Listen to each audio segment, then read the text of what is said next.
Hey guys, it's Patar. Today's video was recommended by all of my viewers out there in game, in my Twitch stream, and also in the comments under my other YouTube videos.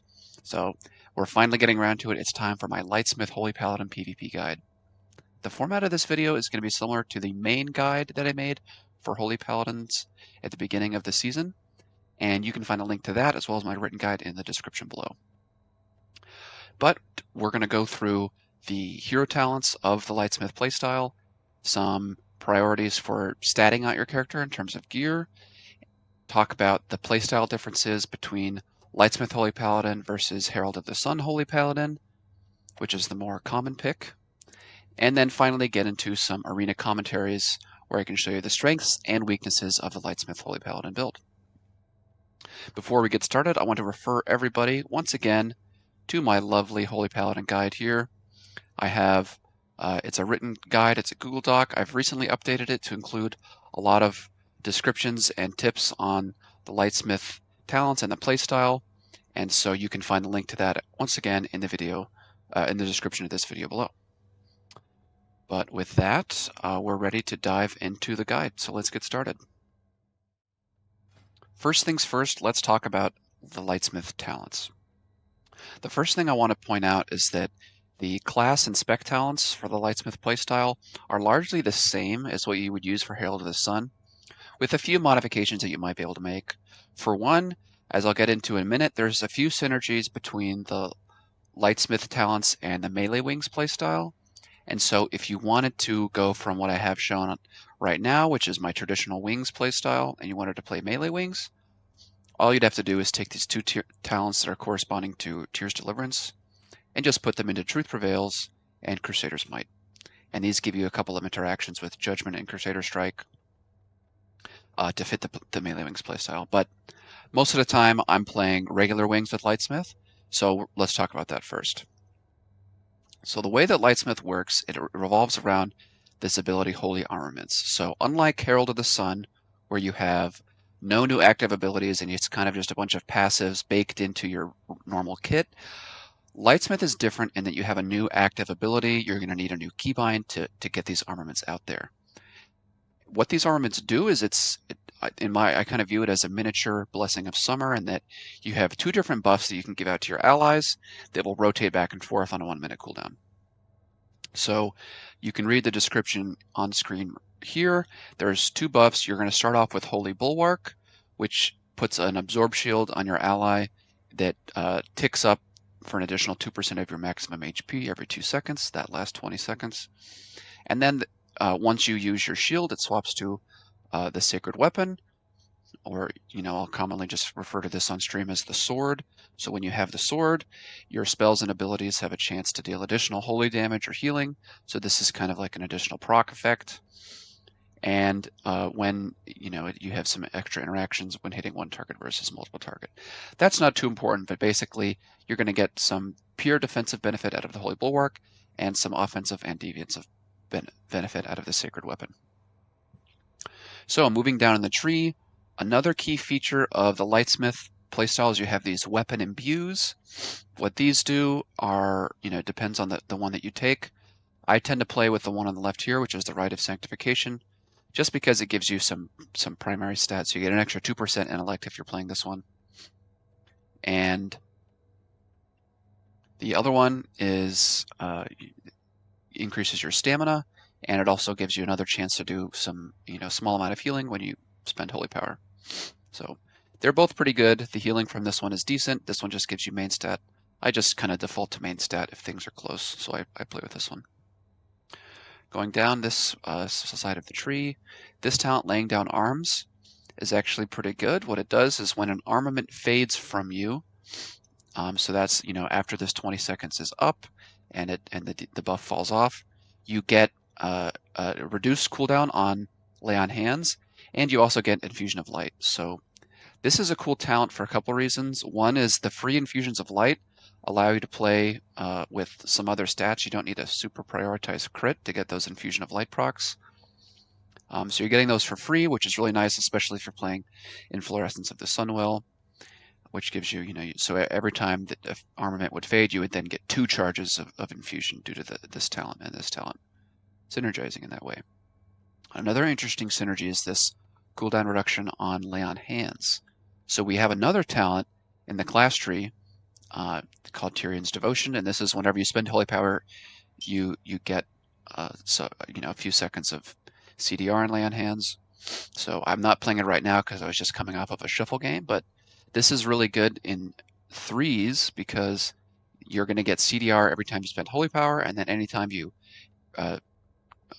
armament fades from you, you get CDR as well. So this is actually going to bring the cooldown of lay on hands from about 7 minutes to actually something closer to like 3 or 4 minutes. So this is actually pretty powerful in those longer 3v3 games.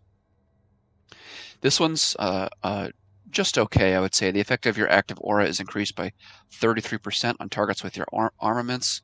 So, instead of giving 3% damage reduction from Devo aura, now it's going to be 4% if they have one of these two armaments.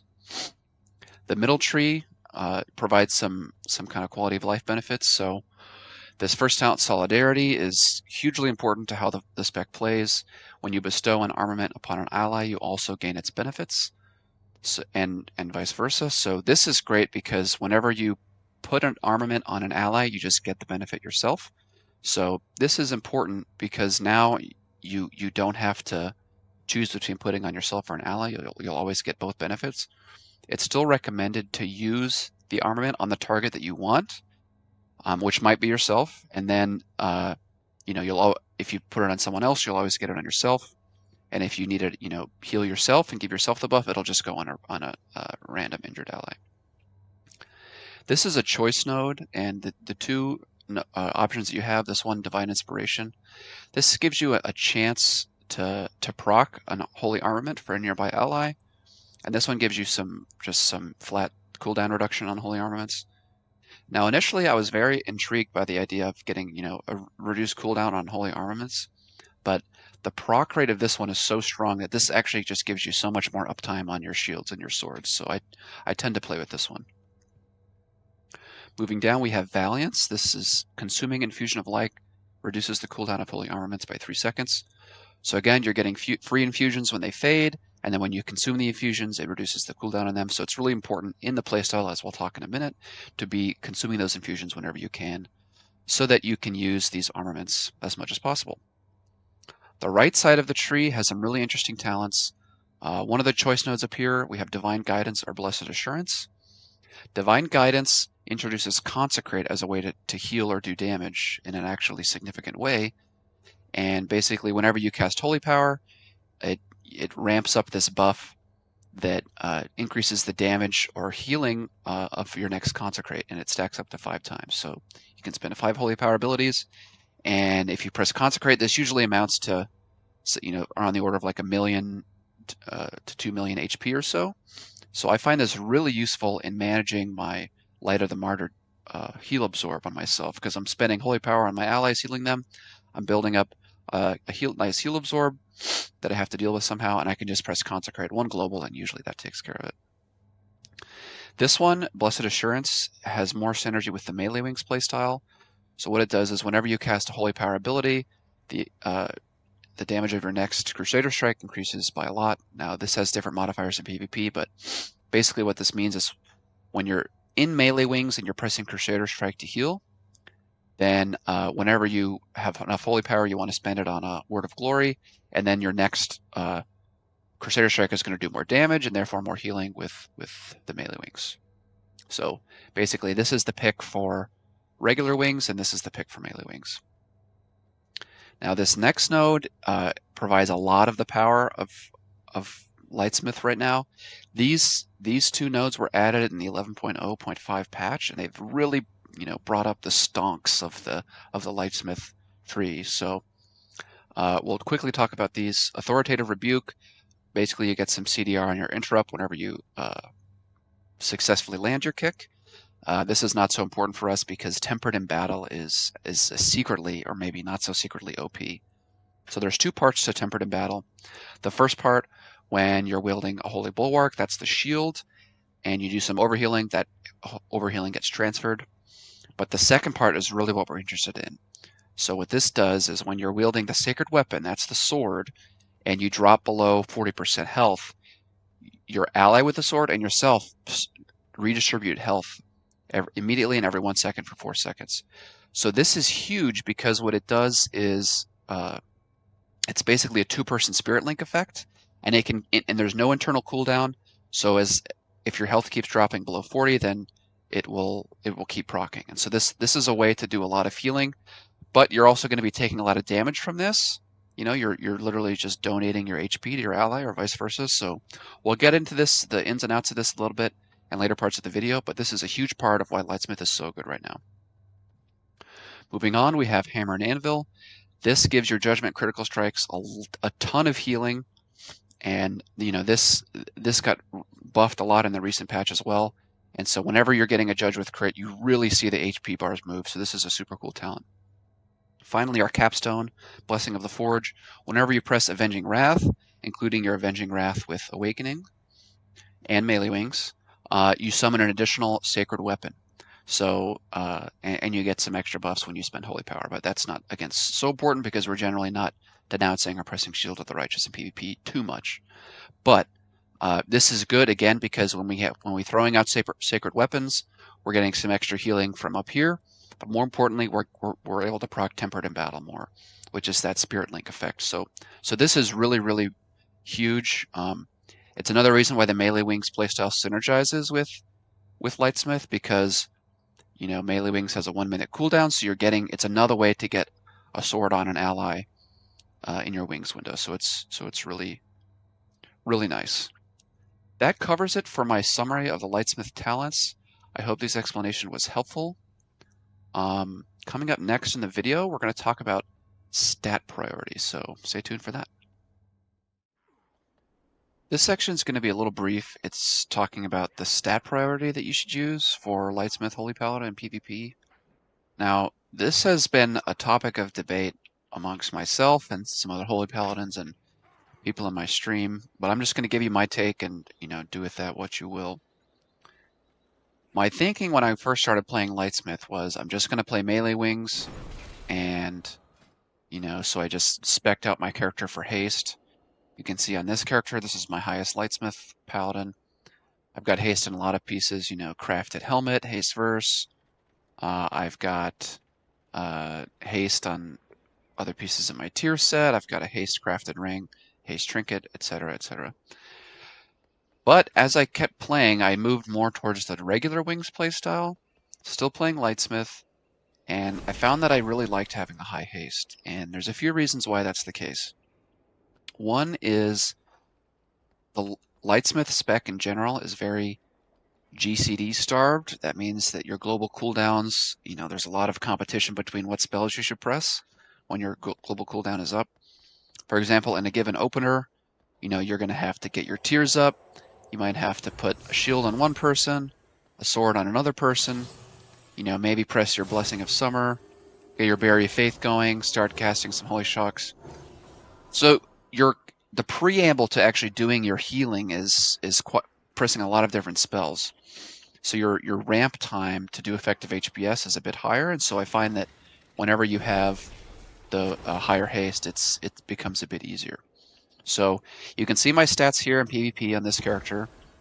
You know, I have a relatively low crit. I have pretty high haste compared to most other Holy Paladins. I'm at 21%. Again, low mastery compared to other Holy Paladins and high verse. So my stat priority is basically verse, and then haste, and then crit, and then mastery. So really low mastery on this character.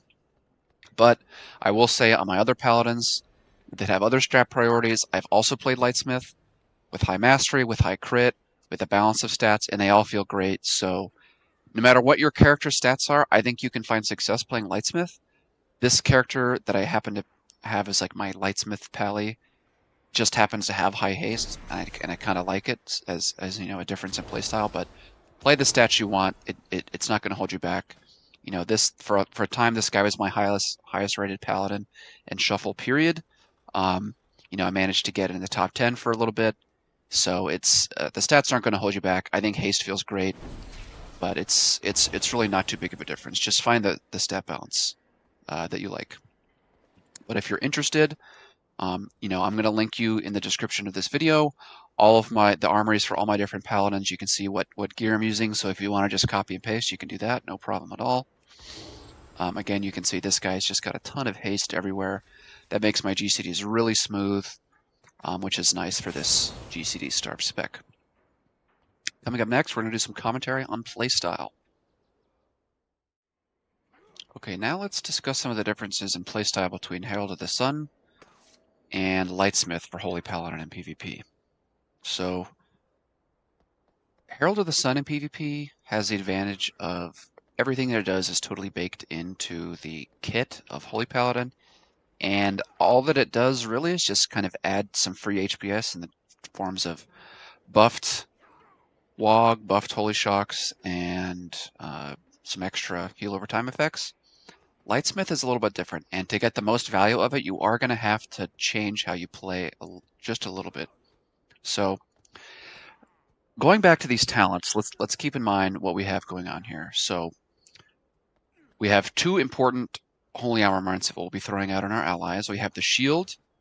When you have the shield out on an ally, consider this as just part of your HPS throughput, and no major changes need to happen when you're in positioning or rotation or anything like that when the Holy Bulwark is your current armament. So you would just get that out there and do your normal rotation, Barrier of Faith, Holy Shocks, spend those infusions to get the cooldown of your armaments down, keep this on cooldown. It's really important to judge. Always use one of your infusion procs on judge, because it's the fastest way to use an infusion proc, right? No casting. And also, you have a chance to crit, which can do massive healing with Hammer and Anvil. Now, things get interesting when you have the Sacred Weapon, and that's because of this talent, Tempered in Battle. So again, what we're paying attention to here is the second line of this talent. When you are an ally wielding Sacred Weapon, drop below 40% health, redistribute your health immediately and every 1 second for 4 seconds. So that word redistribute means that this is not going to do what I would call effective healing. Effective healing would be you cast a spell, HP moves up. This is different because now it's, if you cast this on an ally that's at 50% health and you're at 100% health, when they drop below 40, it's going to do a 2-person spirit link between you two to bring you up to the same health level. So it's a little bit confusing, and it'll make more sense once you see it in the live games coming up in the next section. But basically, the way to take advantage of this is to do something very counterintuitive. So once you have the sword on someone, so I threw it on this person, and let's say they're taking damage, they're maybe dropping below 40. I just want to go behind the pillar, and I do not want to heal the target with the sword. While they're taking damage, you're going to be taking damage too, because you're going to be basically funning HP to them. And so the easiest way to deal with this is you just start doing a normal healing rotation on yourself behind the pillar here. And your HP is going to be going down, you're going to be healing yourself. But it's okay because, they have the sword and the HP is getting transferred. So you're basically just building up your own HP pool so that when Tempered in Battle procs, it's getting transferred to them and everyone's safe. So this is actually massive because now you can heal your ally effectively with your own HP without being in line of sight of them and with no limit on range. So this is actually one of the best ways. For example, if you're healing like a melee DPS and they want to get super aggressive, solo shuffle vibes, they run 100 yards from you, get stunned behind a pillar. If they have the sword and this Tempered in Battle is working, then you can heal them totally effectively for 20 seconds by just healing yourself behind a pillar, and your health will drop as their health drops, but it'll get transferred to them, and you just keep yourself healthy, and you'll get really effective ticks of this Tempered in Battle. And I wanted to show this to you in some of my details from a recent shuffle game I did on this character. So you can see Tempered in Battle is very high here. So this line, hilariously, only had 2 healing. This is the overhealing effect, that first line of Tempered in Battle. But this line is 15 million healing. This is that effect from the weapon, and that's what we're really interested in, right? So, but also keeping this number in mind, 15.08 million healing done.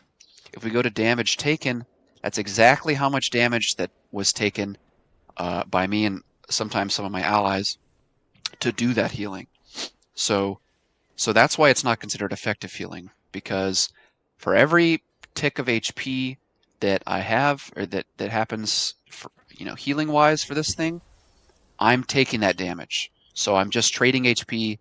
It still makes it a really effective way to actually heal your teammates. Like I just said, this guy could be 100 yards away and I could still be healing him. So it's this very strange interaction, but if you can exploit that, then you can do a ton of healing. And if we go down some of these other games, it's not uncommon for this to be way, miles ahead your top healing. Um, this doesn't work in every situation. You can imagine things get a little chaotic if you have swords out on everybody and everyone's taking a lot of AoE damage. Then your health is going to be spiking all over the place. It can be kind of chaotic and difficult to heal. So it's not perfect. I'm going to show you in the next section, some of the pros and cons of how this can really help you or really hurt you, and what comps you're going to want to play Lightsmith with versus not. So that being said, let's get into some arena commentary. The first game we're going to look at is a shuffle round. I'm playing Lightsmith with the regular wings. This is the 2-minute Avenging Wrath traditional wings. And we're going to see some really, really great value out of this Tempered in Battle talent. So my opener is very traditional. I get my Tears Deliverance rolling. I see they're going my Warlock, so I put the shield on him, which you can see in the top right-hand corner of his unit frame. And right now I was kind of seeing if I could get a rep out there, but the disc priest corrected his positioning, so I decided to just ditch this effort and go back to my pillar. But now this is where things get interesting. So now they've basically swapped damage onto the enhancement shaman on my team. So he's at low HP. I put the sword on him, and now we're starting to get value out of this Tempered in Battle. You can see his health is dropping, and when he drops below 40, right there, our health's redistributed, and they become, the same percentage. So, but I'm able to heal him without leaving the pillar. And that's really what you want to do to get the most value out of it. And as soon as the sword drops, I put the shield back on him.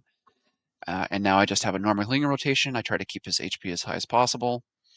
And I'm just going through my normal rotation. When I get an infusion proc, I want to spend it either on a flash of light or on a judgment if it's off cooldown, because that's the best way to do this effective healing.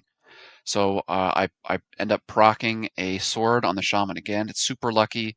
I actually have swords on both of my teammates right now, so we have like a full team-wide spirit link here, and all I have to do while the sword is up is just sit behind a pillar and heal myself as Tempered in Battle does its thing.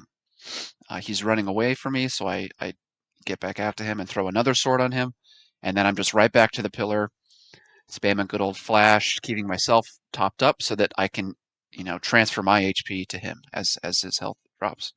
And you can see every few seconds, as soon as his health is dropping, I'm taking some damage and he's getting healed.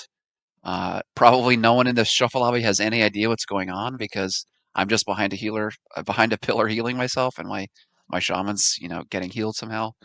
So definitely a funky playstyle, but it's working really, really well here. Again, the sword is back off cooldown. I give it to my shaman.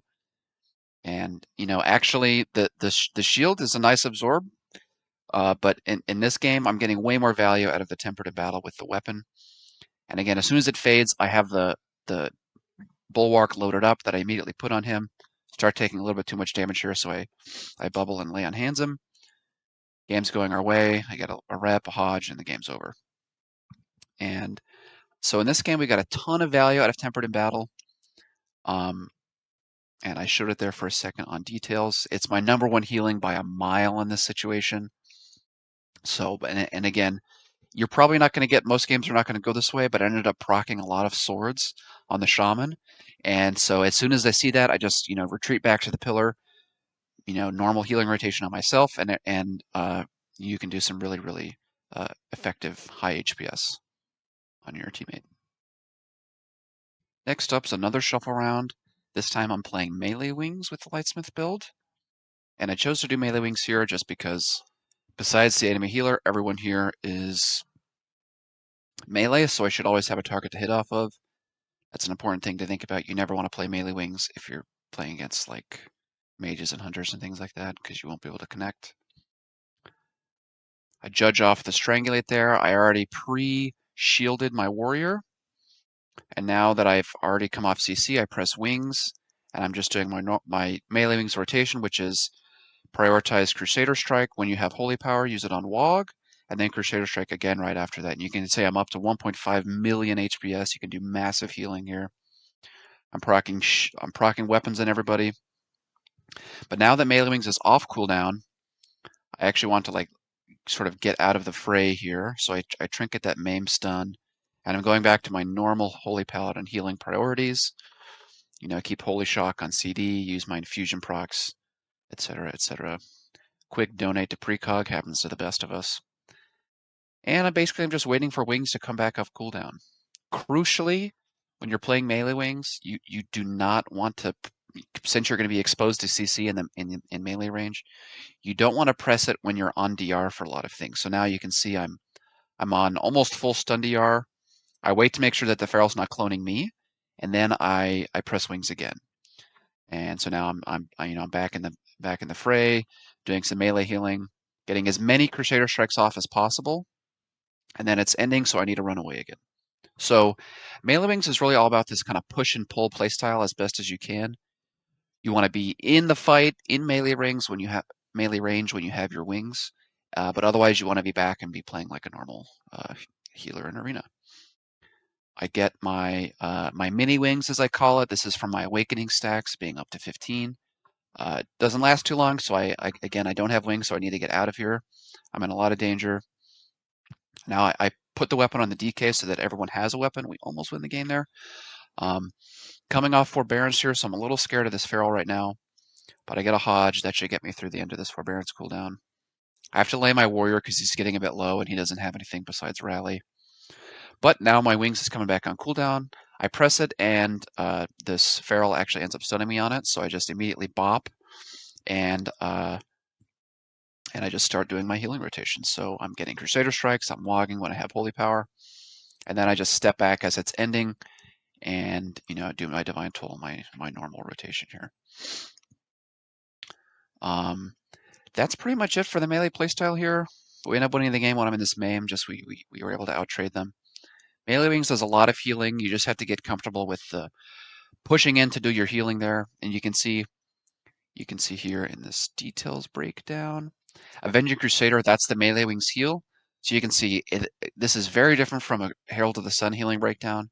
So for Lightsmith Melee Wings, we have, the two big drivers are Holy Armaments. So we have Holy Bulwark and Tempered in Battle. That's the Spirit Link effect from the sword, the Sacred Weapon. And then right below that is Avenging Crusader. These are the Melee Wings heals. And then we have Wog and Holy Shock. So this is totally different from Herald of the Sun, where we would have Holy Shock, Wog, and Dawnlight up at the top. So it's going to look different. That's okay. I recommend giving the Melee Wings playstyle a try. If it's good in the right lobby. I usually don't play it, but if you're in a situation like this, it's all melee. You have a pretty good chance of finding the win if you can get good uptime on melee wings. And just remember, push in when you have wings, pull back when you don't. That's about it. Now we're going to take a look at a 3v3 game. Here I'm healing a Shadow Play. This is a classic Holy Paladin comp right now. And we're facing Unholy Death Knight, BM Hunter, and Evoker. Now, normally this is a very tough comp for Shadow Play to deal with. They can just run down the Warlock, but I'll show you how Lightsmith can effectively handle this damage. So my normal opener, I go behind a pillar, I get Tears Up. I preempt the go by getting out one weapon. I trinket, sack my Warlock, and also press Ore Mastery. This is a classic combo that I like to do to get, to deal with this initial damage surge. You can see already I'm doing huge HPS. I'm at 1.6 million. And I've got a sword on my lock now, so I just go behind the pillar and do what we saw in the previous clip. I just heal myself. I let the Tempered in Battle talent do its job. And as soon as that sword is coming off cooldown, now I need to worry about getting my Luck's HP up more. So luckily I have a sword or a shield coming up, so I give him the shield.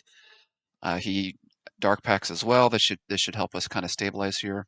This is one of the harder things when you're dealing with the sword. When the sword is ending, they're still going to be at like 50% HP. and you need to get their health up because that Spirit Link effect is no longer active. So I throw out a bop to kind of slow down the damage here. I'm just communicating with my lock the whole time on all these cooldowns that we can trade. And you have to think about the fact that basically these holy armaments, it's like another cooldown, right?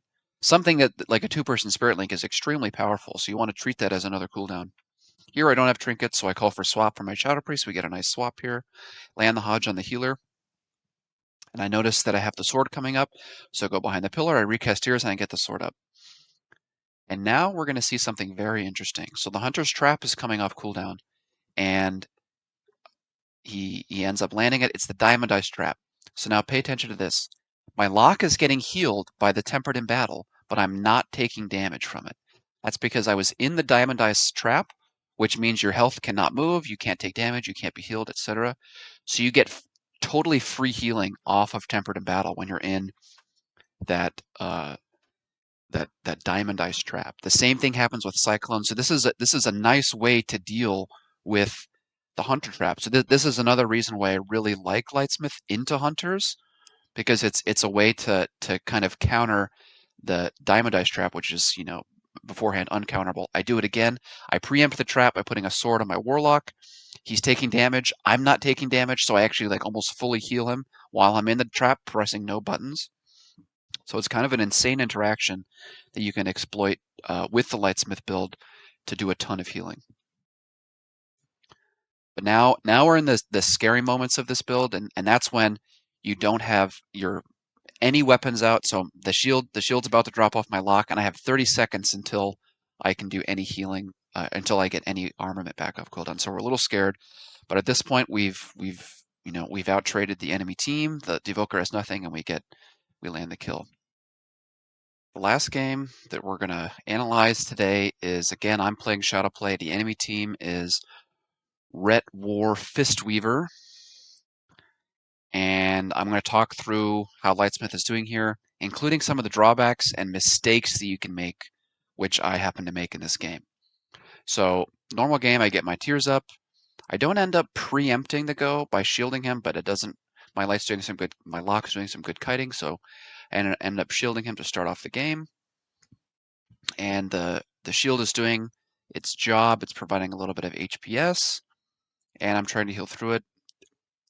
The issue that we'll see in a second here is that the single target damage from this team is so overwhelming that you can actually run into some trouble here. So I get the sword on him, and the two-person Spirit Link is doing its job, and I'm trying to heal myself through this.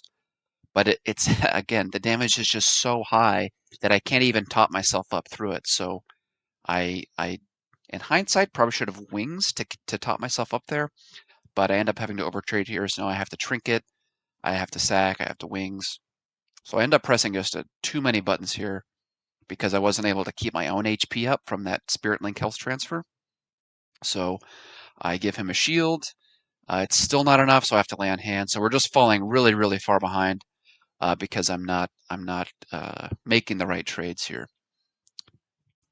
But the game's progressing. The shield is kind of running out. So my lock's going to port and then gate on my Hodge. This is a good move by him.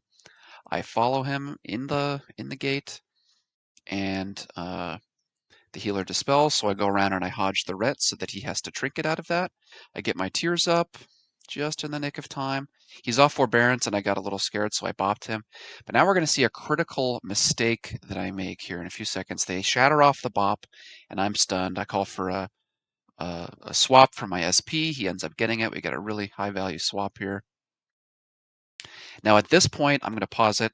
At this point, I know they're still going to be going after the lock. So what I should have done, I have the sword off cooldown. I should have pressed the sword at this moment on my lock, but I don't, and we'll see how that comes back to bite me. So they're connecting with my lock. They're doing tons of damage. There's a little bit of a lag spike there. So now I press the sword on him. You can see that was my last global, but he's below 40. So because he's below 40, we're getting no value out of the Tempered in battle, and he ends up dying. So I press the sword too late, and we lose the game. And that's kind of a key nuance to the Lightsmith interaction with Tempered in battle, is that it only works when they're above 40 and they drop below 40. If they're already below 40%, it's not going to do anything. So you have to think about that and kind of preempt their health dropping with the sword to get value out of that. So, with that and the fact that I was losing so much HP in the first time I used a sword in the beginning of the game, just beware of the consequences of this playstyle. You can end up kind of nuking yourself if you're not ready for the damage. Again, in hindsight, on that first go, I should have pressed wings just to keep myself super healthy, and then I can, get that effective health transfer. And then at the end here, you really need to get those swords out before they take all this much damage, not when they're below 40, because then you're going to have to get them up to 40 to get that value out of Tempered in Battle. So this is just a cautionary tale for some pitfalls to avoid when playing Lightsmith. Thank you so much for watching this video. I hope you learned something. If you liked the video, if you want to see something else, or if you just want to support me, please like, comment, and subscribe. All those things really help. I've personally been having a lot of fun playing Lightsmith. I hope you will give it a try. And as always, feel free to ask questions on my stream, in the comments, whatever. I'm here to help you guys. So thank you so much, and I'll catch you on my stream. Take care.